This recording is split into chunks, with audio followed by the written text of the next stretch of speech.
মোটামুটি অনেক গভীরে আসছি আমরা এখন। এখানটা খুবই সুন্দর।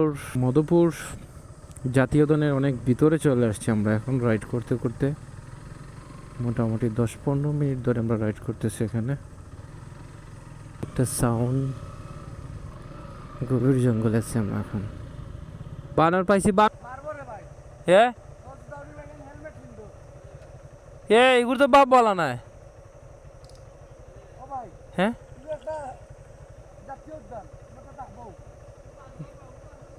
এগুনি টিম লই আইও আমরা দৌড়ার লাগে।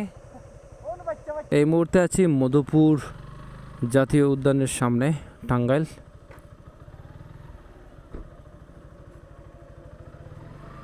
আমরা এখন বাইক দিয়ে এখানে প্রবেশ করব।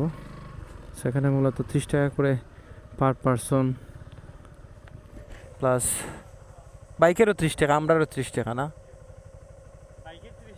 আমরার 30 টাকা, 60 টাকা।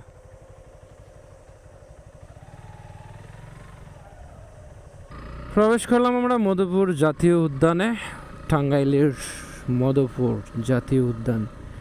গেট কি আমাকে খুলে দিবে নাকি আমরা ঘুরে যাব? এখানে আসলে আমাদের লাউয়াছড়ার মধ্যে আসলে মানে আলাদা কিছু নেই এখানে। আমাদের লাউয়াছড়া এমনই, তবে লাউয়াছড়াতে আসলে এত সুন্দর আর ভিতরে রাস্তা নাই। এভাবে ইটসলিং রাস্তা নাই, কিছু জায়গা আছে প্রথম গেট থেকে প্রবেশ করার পরে যে কিছু জায়গা আছে এরকম ইটসলিং করা। বাট এটা মনে হয় এই রাস্তাটা অনেক জায়গা পর্যন্ত গেছে। I hope.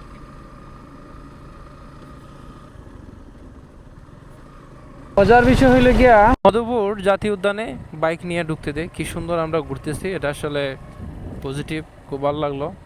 কিন্তু আমাদের লাউয়াছড়া আসলে এভাবে বাইক টাইক নিয়ে ঢোকা যায় না, হেঁটে হেঁটে ঘুরতে হয়। আমরা কিন্তু অনেক ভিতরে চলে আসছি এই বাইক নিয়ে। ইভেন শুধু বাইকই ঢুকতে দেওয়া হয় না এখানে, যারা নোহা কার নিয়ে আসে তারাও ঢুকতে পারবেন। যেমন ওই যে একটা কার আসতেছে, আর রকিব কই, সামাদ কই? হ্যাঁ, ওই যে একটা কারও ঢুকছে এখানে। মোটামুটি অনেক গভীরে আসছি আমরা এখন। এখানটা খুবই সুন্দর, সবুজ পাতা গাছে আসছে। যত দিন যাবে ততই সুন্দর হবে ধীরে ধীরে। এখন নতুন পাতা আসছে।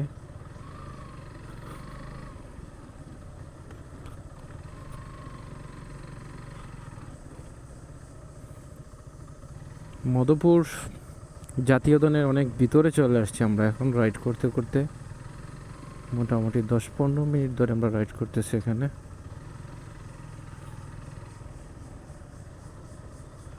এটা শেষ কোথায় জানি না।